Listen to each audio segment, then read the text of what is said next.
Inom ako Ikaw ng naman lamig na ang tubig. kanina si Ang Kagawad. kapangkaon. Hindi na ganitong tubig na yate. Pero doon sa kalid ko na ang bukang... May sado. Ay, grabe yung tumamon. Ay, ina na magmangod kay, ina isin na magmarangod ko na kadto kami sa Indabalay. Ani na lutuan indoy, ng pampista na luto. Ay, grabe ko. Amalan mo nga isan, una ko dito na birthday, inimbitan ko ina. Saka si mama lumutong tulo ka kilo na pansit. Sana ba ito? Spaghetti. Una mo na birthday, ato kami. Iba ito? Iba?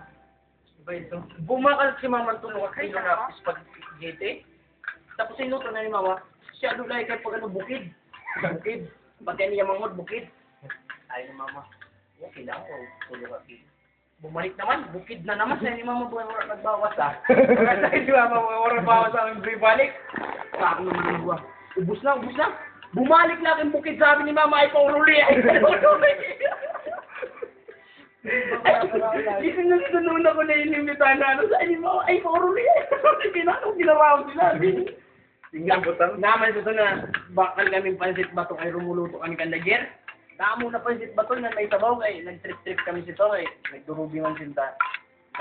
Bakal sin ng pansit ng bato na 5 ka kilo, luto kami kandager. Tapos damo. Bato. Na may sabaw? Na may sabaw? Kumuha lang si adong Tupperware. Si Ado, kumuha ang Tupperware. Butangan ng pansit bato. Ikaw na namon, i-serve. Ay, damo-damo. Kaya ay di mo nga ni maisip na kaya ubuson sa 2 katao. Ay, dalaman damo-damo. Amakin mo yung Tupperware na paso. Ada, nasasabi ni Primo, oh, maray si siya doon kay... Sarap kabuot. Sarampi ka mo, umigod na lang sa duyan. Pag ano na yung tiwas.